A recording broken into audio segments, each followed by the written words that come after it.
Welcome back. President Bola Ahmed Tinubu, in a major policy shift on this year's Children's Day, announced there would be a comprehensive review of the Child Rights Act 2023 and the Violence Against Persons, that's Prohibition Act 2015. The president says this review aims to expand protections, close implementation gaps, and ensure nationwide enforcement. In his Children's Day speech yesterday, the president appealed for a nationwide community involvement in child protection, just as he launched a new public awareness initiative titled See Something, Say Something, Do Something. He campaigned for a bullying-free environment, amongst other things. Joining us to discuss this and critical matters about children's welfare, policy enforcement, and its broader impact on the Nigerian society is the team lead at Eduplan, Oriyomi Ogunwale. Good morning, and thank you very much for joining us. Yeah, good morning. Thank you for having me. All right, how do you receive this update? Is this an exciting update? Do you think that it's long overdue, and how timely would you say it is? I think it's a step in the right direction, but this is an update from the 2003 Child Rights Act. And one of those things you look at or you begin to ask yourself is, it took Nigeria 20 years for the 36 states to adopt the CRA, the Child Rights Act. And what that means on the long run is, are we going to spend another 20 years? Because what this is about to do is to update the 2003 Act. So if we spend 20 years in adopting that across the 36 states and FCT, are we going to spend the next 20 years doing that? And when you look at this CRA that the president has actually pushed forward, is to, just like you said, to close the implementation gap and to see how they can make budgetary allocations to the CRA. So this is something that, personally, looking at it, I feel it's not something to be too excited about. It's just something that should have been done at the first instance. If it took 20 years for 36 states, 26 states just make sure that it is passed into law, just 26 states, and only 3 states, Lagos, Kebbi, and Nasarawa, has actually made that effort to begin implementation. So if that has happened in the span of 20 years, I think we celebrated children's education yesterday. States that you mentioned that implementation is still lax. You still see children on construction sites playing on the roads and things like that. But let's look at like they say, devil is in the detail, the upgrade or the updating of this Child Rights Act. What are some of the key elements that you can point to that was missing in the 2003 version? I think one key issue that I saw going through the speech yesterday was that part of the budgetary allocation, and that is something that has not been there before. I know no matter how beautiful the paper is, for implementation to happen, there needs to be some bit of funding. There needs to be some budgetary allocation towards this thing. However, the other parts you will then look at is, will the funding or will the allocation complete the implementation of that particular act? And that is the bigger issue, the devil in the detail, because there is one thing about to make allocation, there is one thing about releasing the funds for this project, and there's another part of it, the fund being used to implement. So there's a lot of details for us to get results, even as a nation, on the long run. And then you go to some states, just like you rightly mentioned, and you see that not much is being done at all. Not much is being done. And you look at, maybe before now, you say Lagos State.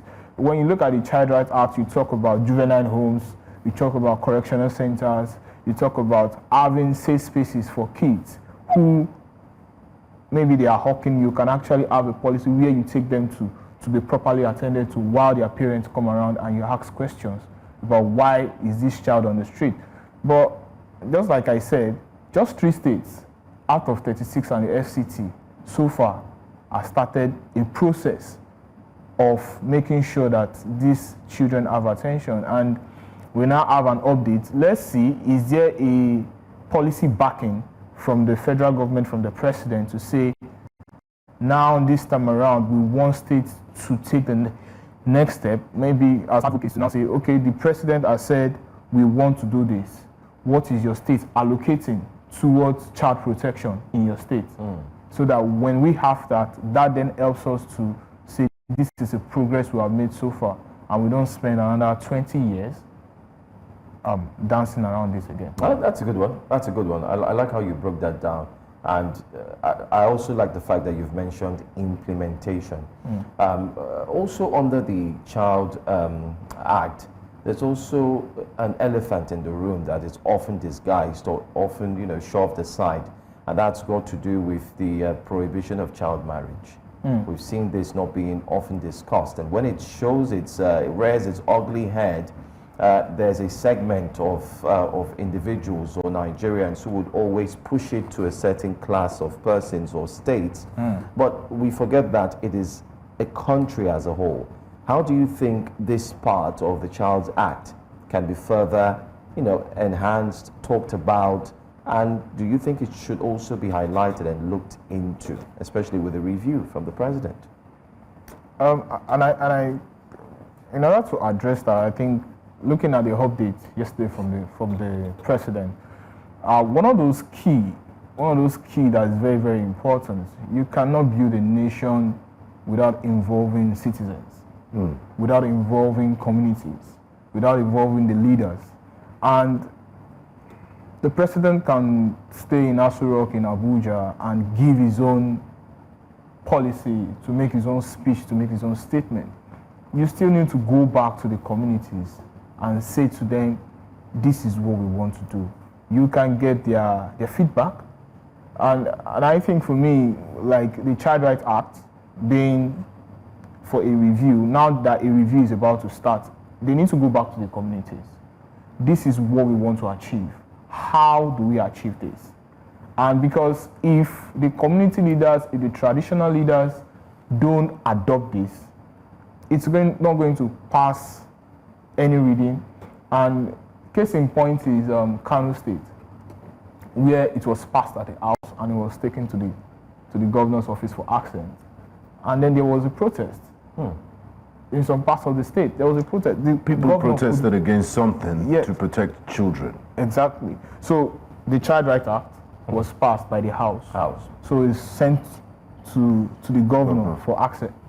And after that, people protested. I mean, what's the rationale behind the protest? So I want to imagine that it's because there's the element of the intersection between culture and religion. Tradition, culture. And that's the big elephant in the room, actually. And one of those things I just can point out there is the role that the community leaders, the traditional leaders play. So if they can, and it's also about everyone trying to protect their interest, if they can go a long way to say, this is what we want to do and this is what we want to achieve, then it's going to go a long way. Just like we're talking about early marriage, which is still something that affects children today. You see age 10, 12, 14 getting married. And this is what the Child Rights Act aims to achieve. However, if there cannot be that sensitization, that community engagement, that community advocacy, getting the leaders on board to say, what can we do to make sure that our girl child are not forced into early marriage? And they can propose solutions, and those solutions can have action-based activities that are implemented in the communities so that they can begin to tell the young men, or maybe the allergies, or maybe the parents also who give their daughters out to say, this is what we want to do. And it also comes back to the economic factor, poverty. You say, oh, parents are looking at their girl child and like, if somebody comes around to say, I will take your child away from you, not necessarily to say I will even give you money. Just the upbringing of that your child. You don't need to bear it anymore. The financial I will take her, I will marry her. Then parents need a lot of sensitization to say, let your child go to school. We will support you as a community to ensure that you are not forced into early marriage. So these are the steps that needs to be taken. However, if these steps are not taken, then we are still going to come back to the Child Rights Act, just like I was sharing earlier, just to accent it, to pass it into law, not to say you are even going to start implementation, just pass into law first, and that is where the hard issue. So there are a lot of details that seem to be fleshed out, and I believe that over time, with advocacy, with orientation, we can change these things gradually. What's the distance between where we are as regards what the law provides for and the implementation of these laws? And how do we ensure that when this update has happened, that we're not seeing a huge gap between the law as is, or the provisions of the law, and then the act and the implementation of this? I also think that for policymakers who would have shared with the president that this needs a review, they would have actually looked at some of these factors that we mentioned about and probably come up with solutions to say, this is the next step that we need to take. And that's why you could see that there are 3 pointers: closing the implementation gaps, ensuring that there is budgeting for it. And that's the difference between policy and implementation. And it's like I was looking at yesterday, it's about, let us see, this is a review. Afterwards, they come up with a white paper. Now, it is that white paper that would actually then show what is this government serious about. Because you can put anything on paper. You can say, we will do this, we will do that. But if the steps, the activities that are going to be implemented are not realistic in the host communities that want that these changes will be implemented in, then it's just going to be another back and forth. One thing I'll just also say is the Child Rights Act is still the Child Rights Act. I don't, looking at a review is just to say, let us have a statement for this Children's Day. However, if this review is going to happen this time around, it's an update that this government must take very, very seriously. Now, beyond the Children's Day sound bites and the colorful speeches and the lip service, which a lot of government agencies have been paying to this issue, we have low-hanging fruit. We have commonsensical things we can deal with. In our society, I'm talking of, we reside in Lagos, our HQ is in Lagos, and that's where we're speaking from. Okay. And you drive around town, school time, you see kids begging on the streets. In different parts of the metropolis, you see government officials pass this road, ordinary citizens see them, they become a daily fixture. And we're not bothered, nobody flinches. Accidents could happen there. Whose responsibility is it? There's a social welfare department, I believe, in Lagos State. And why have we normalized these things? You can't go to Europe and see kids hawking or begging on the streets or major roads. These are things that we can deal with commonsensically. You don't need a white paper or accent from a governor to sign it. These are little issues. Or you go around construction sites, you see children carrying pans on their head. I think I beg to differ that. Is it that some people are not doing their jobs, or the problem is overwhelming? First thing first, if we want to take it from the root, this is poverty first. It's poverty first. I mean, so people are using those kids as a cartel for begging. They have parents behind them who send them on missions. I understand the poverty factor for the maybe construction workers and sites and all of that, but yeah. I think getting your point very well. One of those things I would just say about that is it's a failure on the part of government, and for me, I look at it from the political angle. Okay. Yeah, and when you look at begging, for example, it should not be happening on our streets, especially just like you mentioned in Lagos, because practically we just have people who coming into the state and believe that begging can be a business that they can do. And it's a failure on the part of the government if you are not able to mop them up and have a way to address it, because it's become I don't want to use the word pandemic now, but you go to different parts of Lagos and you see people just trooping every day. I'm going to look for my own daily bread in Lagos, and then they get there and the only occupation they have is to beg. So the state government, for example, would have gone a long way to actually check border crossing, to actually say we don't want people in this community. And I think it has been done before, but probably... I mean, every citizen of Nigeria has a right to live in any part they came from. Of course. But it has been done before in order to checkmate this thing, but maybe the system is overwhelmed. But one of those things you can also say is their enforcement approach to this thing is still very, very poor at this moment, and that is what it speaks to. And it's just a call to the government to actually make sure that we should not be having children who are on the streets during school hours. So we must ensure, and you also look at the government looking at it that where are they from? Do you understand now? Where are they from? Who do they represent? So there's also...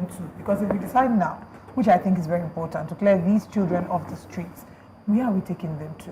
Do we have facilities that take care of children? Like shelters and all that? Shelters. Do we have shelters where they'll be taken care of, given proper food, access to education? Do we have that? And sadly, that is what the Child Rights Act is meant to address. However, not much is still being done at this point to say we want to address that. And that because in order to implement a policy, for example, you're supposed to do what we call a needs assessment to say this is the number of children that we have on our streets. This is the number of facilities that can address, that can house them. And then you go ahead to make these things, make them available. After making them available, you then mop them up and say, if you don't want to go into our correctional centers, then you don't have to be on our streets. And I think that is when enforcement can be effective. So that when they know that when I'm on the street, I'm going to be put in a correctional center or a juvenile center, then there is a shelter. A shelter, then there is a way they can address these things. You look at the FCT, for example, or even in some northern states where they have the IDP settlement areas. We can have settlement areas where you bring these people in and then put them there, pending the time that they can then find a way to get back to wherever they come from. Oh, well. The Ministry of Humanitarian Affairs and government agencies do have their work cut off for them. It's not, every time it's not handing conditional cash transfers or sharing rice. There are some problems that rice cannot solve. I agree with you. I agree. Anyway, it's been a wonderful conversation. I want to say thank you so much for spending time to dissect this. And like you said, move to white paper, let's see what the review and so on, then it passes reading. And we hope what happened in the north will not take place in major states in Nigeria, so that every single child deserves the right to be protected. Absolutely. I mean, that's it. Thank you so much for your time. Thanks for being here as well. Thank you.